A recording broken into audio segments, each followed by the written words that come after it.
Yo, what's up everyone? Bill here, Classic Rock and Metal Review. Time for a bootleg review. This one, Led Zeppelin's Tour over Mannheim. It's on the Moonchild label. 2 silver press CDs. This label's pretty cool. They basically do budget versions of silver presses for us. And pretty good one, you know? I mean, I think this tour gets a little slack it doesn't deserve. It certainly is not the band's highest moment. But we're going to dissect this double CD, talk about this 2-hour show, not before getting into a little history of the band like we usually do. So we just did our bootleg update a handful of days ago. I'm sure you loved it. So much stuff always coming out, right? So as promised, I would follow up that update episode with a bootleg review. Why this one? I don't know. I've had it laying around for about a year and a half, I think, actually, and I kind of just got to it. At the time, I got 280 CDs, both on Moonchild at the same time, and I went into Tour over Zurich first. So I had Mannheim right alongside that one, and just never really got around to it, honestly. So finally just did a few weeks ago. And you know what? I never really did any kind of a deep dive information-wise into this tour.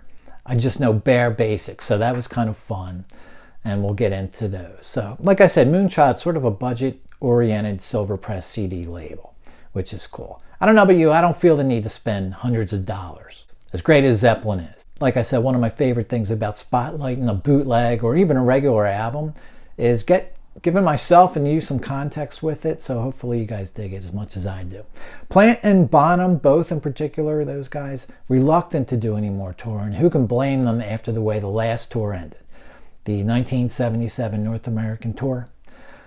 First of all, along the way there was some trouble where numerous shows were at large arenas and stadiums, quite a few crowd control issues, incidents both inside and outside the venue, the epic tailgating, of course, causing some problems, but a lot of fans showing up with no tickets, you know, hoping to get in and so forth. So property damage, fights, arrests, all hitting the newspapers, not making a great vibe for that tour.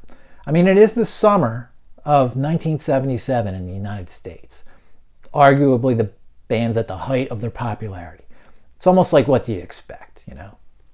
Probably the worst timing also to bring back a half-hour-long acoustic set smack dab in the middle of this otherwise rock show, right? Fireworks regularly interrupting that. So I did a review on Seattle 77, all in its bloated magnificence a couple years ago. If I can remember to, I'll drop a link for that if you want to go back and check that review out of this triple CD. And I also happen to have the video of the same show, so it was kind of a twofer there if you want to go back and check that out. That problematic tour finally culminating in Oakland, where assault charges would be filed against John Bonham, backstage incident there, and which that became trivial compared to what happened the next day when Robert Plant got word that his 5-year-old son Carrick passed away fighting an intestinal virus back in the UK. Final 5 dates of the tour canceled. Now eventually, after a year, the band reconvenes to rehearse for another album. So we're in fall of 78, and November and December they spend 3 weeks recording in Through the Outdoor. So change of style in this one, partly basically due to some problems continuing on with Page and Bonham. Bonham's drinking and Page with drug issues still. So basically this is a heavy-handed John Paul Jones and Robert Plant fueled album. So you wonder where all those keyboard and synth textures are coming from and why they're so prominent on that record. That's basically why. Those guys got together during the day, recorded things. The other guys came in and did their parts at night, or when they could manage to get there, from what it sounds like. So, as far as touring, Peter Grant, hoping to get the band back on the road, but as I said, Page and Bonham, both still with their issues. Plant not into it at all either. Basically adamantly opposed to the United States in particular. They were persuaded, however, to headline 2 shows at Nebworth in August of 79, so getting their feet wet with playing live again. A few weeks after that, Into the Outdoor finally released. Why it took so long, I'm not really sure. Over 8 months to get that album out. but that lighter sound, like I said, embracing the keyboards, synthesizers. Turned off some old school fans, but really had zero effect on their overall popularity. In fact, this album went #1 in at least 4 countries, the US and the UK being 2 of them, Canada, I think maybe New Zealand, and I think possibly elsewhere also. So, as far as Plant touring the US, definite no-go. Peter Grant, though, hoping to at least make a compromise and get them on the road by doing a relatively short European tour. The band doesn't even want to tour in the UK due to bad press. So it gets limited to a lot of dates in Germany and nearby. Initially, there were 12 gigs planned in 10 different cities, and it was to start in May. However, the show was delayed about a month, started June 17th, and ended up being 14 shows in 13 cities. Mannheim being the only 2-gig city. Now, there was to be a second show in West Berlin, and that was canceled. And I think there are 12 soundboards that exist from these 14 shows, at least as far as I can tell. Setlist, a conscious decision by the band to streamline these shows. Smaller PA system used, downsized light show as well. Length of the show to run roughly 2 hours, so knocking at least an hour off previous set lists. In, One Old Friend as an opener, and 3 new songs from In Through the Outdoor. Out, the long, bloated, basically solo vehicles in Dazed and Confused, No Quarter, and Moby Dick. Also out, an acoustic set, with the exception of White Summer, Black Mountainside, which isn't really an acoustic set, it's actually just a sort of a piece. So, another change, smaller venues, no stadiums, small to mid-size arenas this time. However, this tour still not without its problems. For one thing, the band was as popular as ever, playing smaller venues, so still persistent overcrowding issues, these places. Page was hit by a firecracker in the face, show in Vienna on June 26th, and John Bonham collapsed on stage 3 songs in to their show in Nuremberg. Band at the time said that he had just overeaten, although he was rushed to the hospital for that. So 3 shows later, after that incident, here we are, Mannheim, Germany. It is July 3rd, 1980. A Stadion, if I'm saying it right, is the venue. This is the second show of the 2 there. Prior one was just the night before. So there's the setup, let's do it and get into it track by track with this. So as far as the sound quality, you first throw this on, noticeable hiss, not that bad, almost like it could use that Dolby noise reduction we used to use.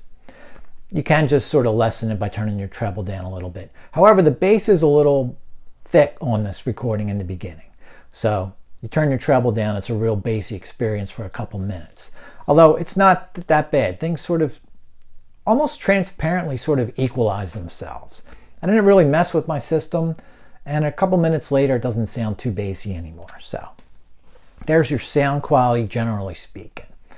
There are a couple of patches with audience tapes here and there. Nice and fluid, and you don't really notice them a whole lot. In fact, you almost kind of like that fuller sound you get from that echo, I guess, coming off the back of the arena. And they're only seconds, really, 20 seconds here and there. The drums are probably the loudest overall, but the levels here are really, really good. Really good soundboard tape here. So, you know, it could be a bit flat, as these things tend to be, slightly sort of muffled sound. But overall, it's pretty damn good. So the opener, like I was mentioning, the first song these guys ever played together. So that's really cool. The song remains the same. You know, in my opinion, that was, how many tours in a row are we going to open with that thing? So I'm kind of glad that's gone in a way. As much as I love that song, it's one of my favorites from them. I'm up for an opener. And so we get it, and Train Kept a Rollin'. That wah.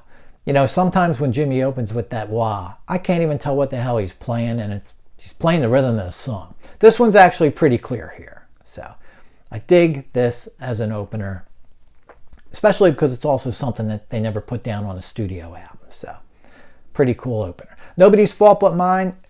Kind of interesting having it this early in the set. You know, it's a solid version. Rhythmically sounds awesome. Plant does some great harp on this one. And the voice can be a little bit worse for wear most of this show. It's not bad. It's just a little creaky here and there. Nobody's fault is that way. Crowd's into it, that little back and forth singing thing they do. I would say the biggest hit off of Presence. So we get that early in the set, and that's cool. Same can be said for Black Dog. Third song in, usually towards the end of the show or an encore in previous tours. I really like it being earlier. This is one of those songs, man, you just never get tired of. Never get tired of the record, never get tired of it live. The song Rock and Roll, I could say I'm a little tired of the record. As great as it is, heard it so much on the radio, but live I love it. Black Dog, I don't feel that way about. I really love it as much as the first time I heard that song, studio or live. Good version here, you know. Some rough, sloppier than usual guitar playing from Page, though. Noticeable towards the end especially. Now, this tour, I think, just generally speaking, somewhat of an afterthought to a lot of people. You know, it's not prime time anymore, but so far, man, I got to tell you, I'm pretty impressed from these first 3 songs. Not that I had any expectations, good or bad, going in, but they sound pretty good, man, especially on my home stereo. Get to fine-tune the sound a little bit more than my car. And, man, it sounds pretty good, if not fantastic. A little bit better than you expected from what you hear about this tour. I like the straightforward approach they got, bringing an end of all those long-winded shows, or songs rather, you know. So let's just get the songs cranking one after the other. So Black Dog, of course, that heavy echo when Plant does the back and forth with the audience with the it's cool, you know, and it's really kind of heavy echo, but it works good here. Maybe even more heavy-handed than previous tours, but I like it that way. Now this is after that song, Plant has to do the first of many pleadings with the audience to move back. So you've got the crowd crush going on, and there's at least 1 or 2 more times he has to address it. So another wild show, you know. 4th song in the Evening, and the first one from the new album. And this extended intro is pretty cool compared to the album version. It's not a whole lot longer, but just a little bit. That cool, eerie sound that Page was making. Almost sounds like some kind of synthesizer. And there is synth in there too. This just sounds really cool. Creepy. Overall, this version, very album-like in length and so forth. The solos might be a little bit extended on Page's part, John Paul's part, but overall, so far, this show has the least amount of improv they've ever had, and that was intentional. 5th song in, Rain Song. You know what? This song kind of baffles me. It's a really good, solid version, another sort of album duplicate. However, you know, there's few, if any, embellishments at all. And curiously, it's at the same time both a solid version and almost somehow really the most unfulfilling song on here. I almost feel like, although it's well played, it just lacks something. It's hard to put my finger on it. It definitely lacks the drama that the old versions used to have. And I don't know, it's almost like this song, this probably should have been one that they retired. At least how it sounds on this tape. Even though, like I said, it sounds good, it just isn't getting me where it used to get me before. Pretty much every other live version I've ever heard is better than this one. Although, like I said, it's not bad. It's just missing some of the magic. First song that I think feels like it was played because they thought it should be played rather than they really wanted to play it. Maybe that's a good way to describe it. But there's probably people out there that think this version's just fine. It's technically great. It's just missing a little something for me. Hot Dog is next, 6th song in, another one from In Through the Outdoor. Now, I didn't like this song initially. You know, back in high school, a friend of mine, I think he might have even taped me In Through the Outdoor before I owned it. And he used to love Hot Dog. He's like, oh, you got to hear Hot Dog, such a cool song. I didn't dig it at first. I saw the Nebworth concert, or maybe it just might have been this song, part of it, you know, on VH1 or something. And saw it, something about seeing it played live, I just started to dig it for some reason. And In Through the Outdoor, you know, it wasn't just about, let's use more keyboards and synthesizers on this album. It was about a variety of styles too. You had like Dire Maker or Jamaica with that reggae style going on, and Southbound Soiree. Also though, a song like Hot Dog. I mean, what is this song? It's kind of like this old school barroom sounding rockabilly number. Really even hard to describe the whole or categorize this song. But you know what, the song does still have its detractors. A lot of people really pissed off that they were playing Hot Dog every show on this tour. But I kind of like the song. I don't love it, but it's pretty cool. I kind of dig it for some reason. You can just picture John Paul Jones, you know, in some saloon in the 1890s doing that upright piano rhythm, you know. But cool shuffle beat by Bonham on here. Really cool technical song to play, you know, on everyone's part. Page with that rockabilly rhythm. Kind of a throwback to his initial skiffle style in a way, you know. But it's a good version of the song. I just like the song. Next up, All My Love, another new one. This one, I think, is an excellent version. It's really close to the album, but in this case, you know, unlike Rain Song, it's extremely satisfying being a lot like the album. I detect a little bit more of maybe enthusiasm with this one though too. John Paul Jones nails the solo. It just feels great listening to this version. And I've heard that record 1,000 times like you all have. I just really like this version of the song. I think it's better than the record, and the record's kind of like perfect. So really good one with All My Love here, 7th song in. Next up, Trampled Underfoot. We finally get into some, what I consider some all-time classic Zeppelin tracks. Not that there weren't already a few, but Trampled Underfoot's always been one of my favorite Zeppelin songs. Great one. And you know what? Finally, we have a performance of an old song here that I think can stack up against classic 75 Zeppelin here. And 77. The version of Trampled on the Seattle I have anyway is pretty damn good. So, stands up in terms of the energy of the old school band. And you know what? It usually does take Zeppelin a little while to get going. So it took them, I don't know. Some of those early songs in this set list are still pretty solid though, honestly. But no surprise that they're picking up their game 8 songs in. Page is awesome here, but unfortunately he kind of peaks at this song. It's a little bit of downhill from here for Page, but on Trampled Underfoot he sounds great. And John Paul Jones tearing it up as always. Probably the best non-Into the Outdoor song on this double CD so far. Since I've Been Loving You, another good, probably falls in the Rain Song category. Technically good, solid version rhythmically. Vocals are really good, but Page's solo is not great here. You know, up until here, he really hadn't had a whole lot of solo spots. Maybe that was sort of on purpose with this set list. You know, a lot of songs that really don't have any kind of sort of standout guitar solos normally anyway. Up until here, Page hadn't been spectacular, but here he's just average. Next up, Achilles' Last Stand, another one that's good musically overall, but as I mentioned, Jimmy's playing that went from, if not spectacular, at least it was good, songs 1 through 7, then gets to be just okay for a couple songs. Here, it's just plain sloppy. There's no way around it. The rest of the band sounds really good. It's a pretty damn good version of the song. But sloppy as in not just reaching for something new and missing the target, it's just off. As in like when he's soloing, he's off like a whole fret. Basically out of key with the rest of the band. So sort of a good effort goes to waste here, I think, because it's just too sloppy at the end and it's basically just forgettable. So songs 11 and 12, White Summer, Black Mountainside, Jimmy's acoustic solo piece. Not really a solo, just plays those songs straight up. And you know what? I'd just rather hear the record when it comes to these songs. Live, we're missing the dynamics of the crystal clear acoustic coming across, you know. So, however, it is a kick-ass way to go into Kashmir. And the Kashmir here, I think, is really, really good.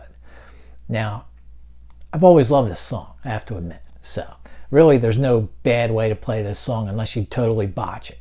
No solos really in this song, you know, so. And sort of a theme, like I said, running throughout this recording. The set list was a no solos sort of set list, you know. Bonham nails some real tasty licks on here. He's really getting going. John Paul Jones, the keyboard riffs he's doing in the background, they have a nice tone to them, a little less piercing than prior recordings that I've heard, prior tours and so forth. So if you take a good close listen to John Paul's background stuff during that stop stutter part there's some good stuff going on in the background by him. Mighty Zepp do this one justice, in my opinion here. First sort of 80s or 1980s soundboard that I got was that Vienna. Like I told you, what a damn train wreck. So redeemed here a week later in Mannheim, Germany. So on to Stairway to Heaven. Guys, we're at the encore section of this show already. Kind of hard to believe, right? This one is great until Jimmy goes to do a solo. Got a real theme running with this review. I'm sorry, it's just how it is, right? I just tell it like I hear it. He flubs the entry to the solo, yet again, which he's done a lot in the past, but he just never really catches a groove with it. Almost when you think he's about to, he just kind of doesn't. It's sloppy, it's out of key, it's not good. Unfortunately, once again. First encore, one of only a few times this was played on the tour. We get Communication Breakdown. Once again, the rhythm, super strong on here. Bonham and John Paul Jones sound fantastic. Page, as a rhythm player, is solid. He's solid all the way through this as a rhythm player for the most part. A few flubs, but nothing major here. However, overall, tons of energy and honestly, early days oomph on this one. Plant sounds excellent. I don't know how, but he just suddenly, at the very, very end of this show, just has his voice together. I mean, it sounds perfect. It sounds great, man. Kick-ass version of Communication Breakdown. Plant has that little extra echo on there too, but you can tell his just raw voice sounds awesome. So the echo only adds to things. Plant says goodbye after this one, but they almost immediately launch into Rock and Roll, final song of the night. The band sort of misses the mark coming in on Bonzo's drum intro, but they come in at the same time, half a second late. But again, more sort of early days fury from this band. This is really powerful stuff here, these last two songs. They sound awesome. Once again, Plant sounds killer. Page, again, without a true solo in this song. There is one, but nothing that's out on a ledge, He sounds good again. The rhythm playing in this show overall by Bonham and John Paul is excellent. So, final word, man. My reviews, like I said, tend to be titles that jump out at me. Unexpected. Not really so with this one. I wouldn't necessarily say that this is like a must-have or anything. But I do think this 1980 tour is a bit overlooked, There's some pretty good stuff in there. The pluses for this Mannheim show, a streamlined Zeppelin concert listening experience, after that bloated 77 tour, 3.5 hours, half-hour songs. This one clocking in under 2 hours is a welcome change, Bonzo's really good. John Paul Jones, he might be as good as ever here. Plant sounds good, finishes the strongest. Favorite songs, Train Kept a Rollin'. It's not great, but it's just a cool change up. In the evening, the intro being a little extended is cool. All My Love, fantastic version, I think better than the record. Trampled Underfoot sounds great. The two encores are like early days energy. Communication Breakdown and Rock and Roll. Merely, a few, I would say, merely serviceable numbers in there. Rain Song comes to mind. Since I've Been Loving You. Technically decent, just missing the mark with me. Sort of some old feeling is gone kind of thing with both of those songs that I loved, prior to this, hearing this versions of them, or these versions of them. Overall, very good show. I mean, I think the old saying that, a bad day of fishing is better than a good day of work. An average to good, or let's say a very good Zeppelin show is still better than an excellent show by most other bands. So that applies here for sure. Faults that I found in this show, basically Page's guitar playing, especially the solos, midway on, Achilles' Last Stand on. They're simply not good. Fortunately, most of the songs on here, though, no true solos. And a few classics, like I said, sounding tired. The band do get what they're going for here. A more streamlined show, devoid of any long-winded solos, but that also, it's got kind of like you get the bad with the good, devoid of any sort of exploration, really no new territory charted here. So simultaneously benefits and also suffers from that streamlined approach with the set list. Was bound to be the least interesting sort of listen, because of that. But hearing Page's second half, where the few solos he has are pretty bad, you can tell that the method they went, the style they were going for, just sort of a wise one. Sort of had to be, actually. So, final word, a cool 1980 In Through the Outdoor. boot title. Now, I used to have the Germany, I think the last show, right? I think that was July 7th. That was really good, and that one gets some high praise. Moonchild, like I said, a budget label. $25 for 2 silver press CDs. Now, that was Disc Japan, so you know these prices are going to vary on all of our favorite sites out there. So take a look at the artwork. You've seen the front cover a bunch of times. Here is now inside of the tray card. Just a tray card on the front cover when you flip it over. I guess you really have 2 different front covers if you want, right? This or that guy. Disc themselves. I didn't really talk about that Winston remaster. Someone that does remastering jobs of Zeppelin titles and puts them on the internet. So it's not like he's working for Moonchild or any other label. So there's disc 2, silver press John. The back of the tray card, back cover card, I guess you'd say. All right. They don't specialize in killer artwork. All right. And I've already showed you a bunch of times the back cover. And they do have, I like those clear cassettes that show you a little more something something on the spine there. But not when it's just going to say Moonchild and have some rigmarole fine print in there that doesn't really mean anything. So, but you know what? You own it, right? $25, 2 silvers, decent little show. Now, the show that previews what might have been, had the band made it to the U.S. for the fall tour. That was planned as eventually Plant, who, you know, had some non-negotiable stipulations, finally did agree to do a fall U.S. tour. And it was dubbed the 1980s Part 1, was to happen in the fall of 1980. Carousel Ambra from In Through the Outdoor was rehearsed for that 1980 U.S. tour, which, you know, makes you wonder, was the band steering things even further away from Jimmy Page and more into the hands of John Paul Jones at that point, due to some of the performances from this earlier tour? Quite possibly. Sadly, that tour never took place, of course. John Bonham passing away in September of 1980 while in rehearsals for the U.S. tour. And the band would break up a few months later, December of 1980. Now, if you guys are looking for a cross-section of the 1980 tour, here's an interesting title. Feather in the Wind, Empress Valley Supreme Disc put this one out. You get 11 songs from that tour from 7 different cities. So kind of cool. I noticed Mannheim not represented there.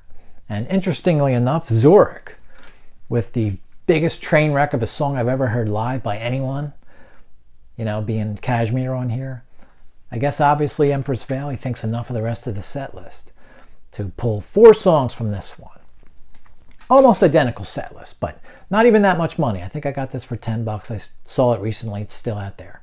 $10, $15 range. Pretty cool one. Silver press CD there. So guys, next up on the channel, concert video update. And man, it's going to be a good one. And you know I don't say that unless I mean it. A lot of titles have come out in the last few weeks alone. Really the last week, honestly. Almost all of them bootlegs.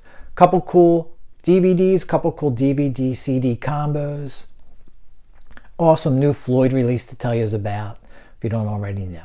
I'm going to show you my latest pickups. They include The Clash, Van Halen, Sabbath, more. And then I'm going to follow that up with a review. I was leaning towards doing this Kiss. Largo 75, cool show. Awesome performance on there by one of these guys. Really kind of surprised me. But you know what? I just watched a new version of this. Thin Lizzy live in Dublin. I think it's April 9th or something, 1983. I got this about 10 or 12 years ago, all right? Just got a new version of it on this CD DVD. Irish Tour 83. No label. And the DVD on here is that same show I just showed you with some great bonus stuff. So I might have to delve into this just because it's an upgrade of quality that I wasn't really expecting. And the bonus stuff on here is amazing. So I don't know. It'll be Kiss or Lizzy coming at you next. Everyone, have a great friggin' day. Catch us later.